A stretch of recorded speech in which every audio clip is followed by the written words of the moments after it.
The first function we're going to talk about is the tonic function, and we've seen a few uses of the word tonic already. In the case of scales, it was the first scale degree, so the C in the case of C major, for example. In the case of chords, it was the chord built upon that first scale degree.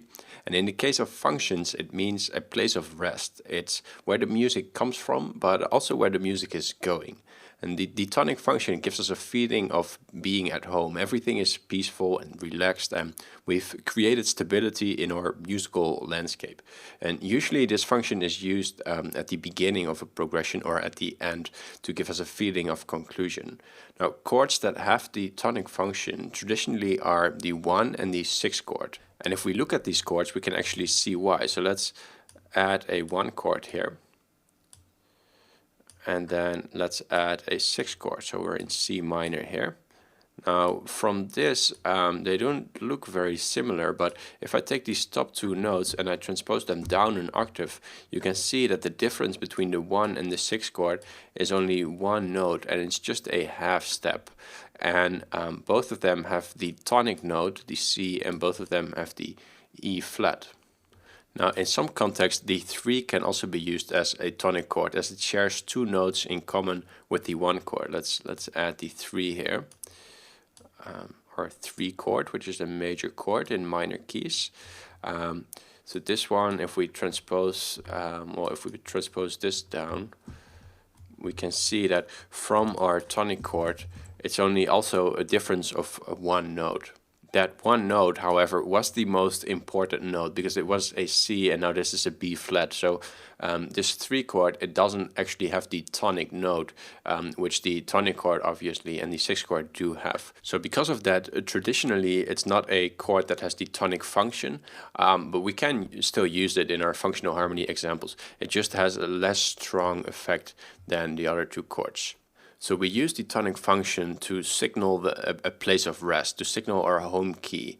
And the simple way of doing that would just be to play that 1 chord over and over. However, that can be a bit boring, and sometimes we want to extend our chords and make a longer, interesting section that still has that same tonic feeling. And to do this, we use tonic prolongation, which is sometimes also called expansion. And tonic prolongation means that we use a variety of techniques to stay within our tonic function. And the idea is that we get this sort of lingering, almost trance-like feeling. I hear it a lot in repetitive electronic music genres that are supposed to invoke this feeling.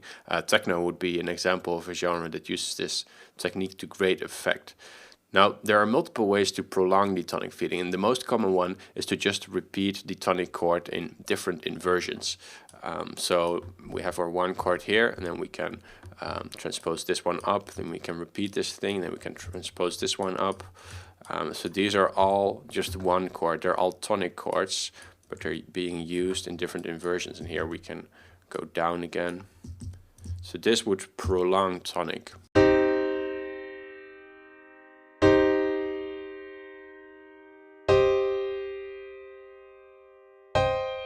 Right, you get the idea. So that's for inversions. There are, however, 4 other techniques that we can use to prolong an harmony. And these are pedal point, neighboring chords, passing chords, and substitute chords. So let's take a look at pedal points first. I have an example right here. And actually, I'll play this first to you.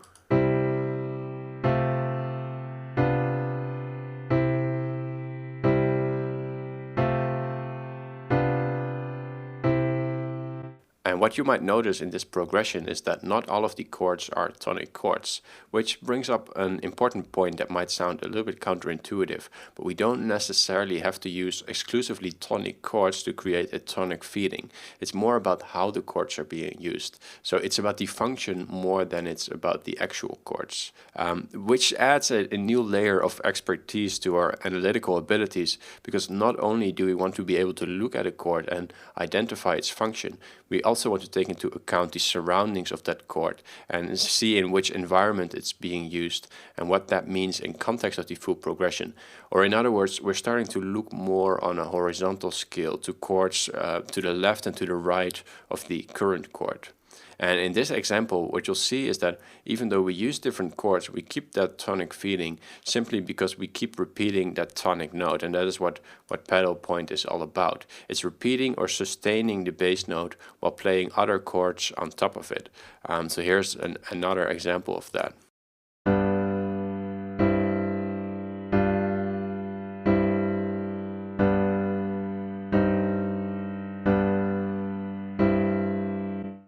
And you might have recognized the beginning of that, and if you did, yes indeed, the Sesame Street tune uses tonic prolongations. And so you can hear that this, I could repeat this whole thing and it will keep that same feeling. It doesn't really go anywhere. And that is exactly what prolongation is about for any harmony, also harmonies beside the tonic. Now let's go with one more example, just because pedal point is such a cool technique. This is going to be the most advanced one so far. So we take a look at this example.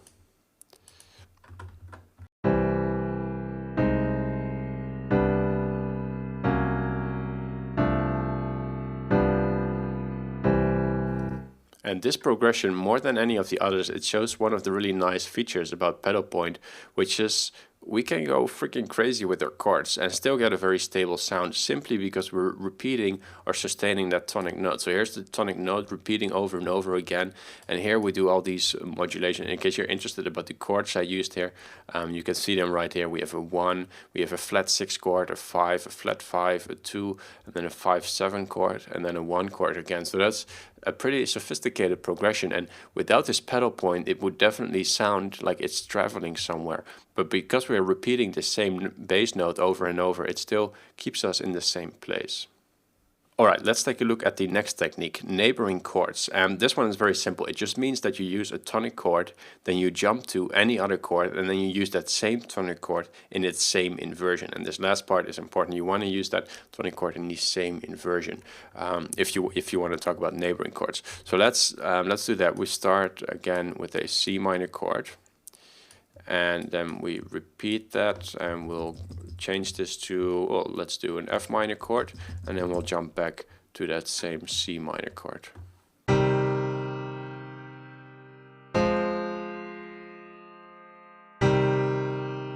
So this, briefly there, it sounds like it's going somewhere, but then because we return back to that same tonic chord, we just talk about prolongation. It's not really going anywhere. And to demonstrate that point, we could repeat this over and over.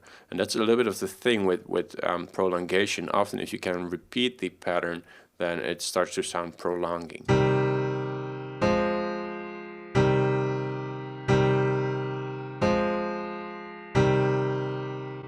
So it doesn't create that feeling of momentum really. Now the next type is neighboring chords, and neighboring chords are quite similar, but they create a little bit more momentum, but they're still very much prolongation. And neighboring chords happens when you go from a tonic chord to some other chord, and then you go to that tonic chord, but this time it's in a different inversion. So I could, for example, raise that C an octave, and now this is a tonic chord, this is a tonic chord, this is a 4 chord, but we'll still be prolonging, and we can repeat it to hear that.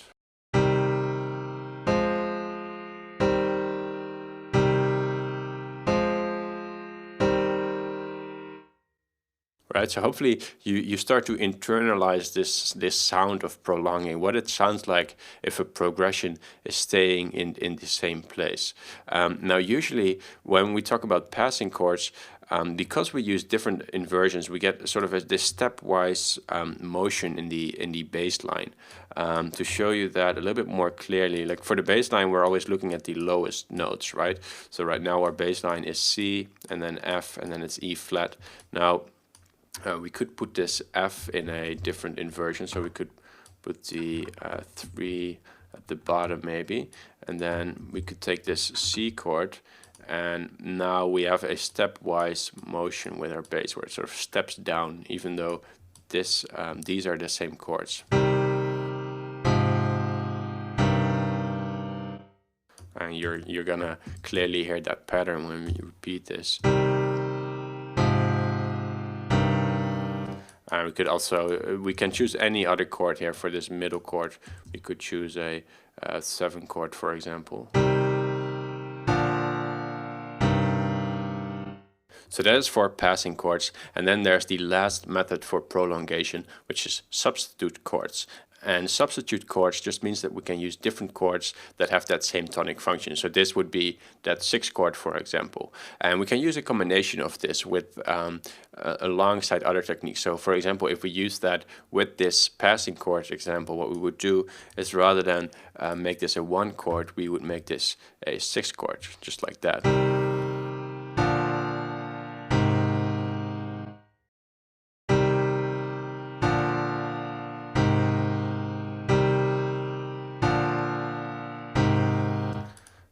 And then let's give another example. Let's start with once again our C in root inversion, and then we can go to, oh, let's try a 2 chord, for example, and then we go to a 6 chord. So this is a combination of a passing chord and substitute harmony. So this would be, we call this a passing chord, and this is a substitute harmony. We substitute the tonic, the 1 chord for a 6 chord. And once again, we can repeat this. Actually, probably after this, I would go to a real tonic chord to give you something like this.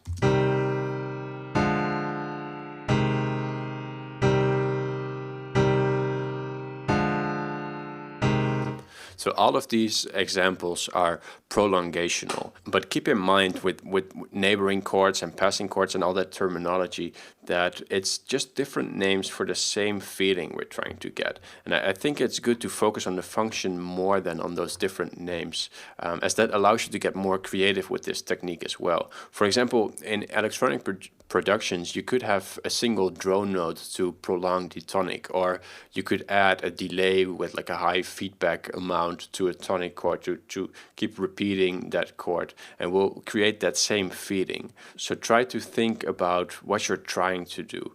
And what feeling you're trying to get. We're trying to create a place of rest, of little movement, and of a stable musical landscape. And there are tons of different ways to do that besides the things that I've just shown here, which are traditional methods. But we can get creative with this.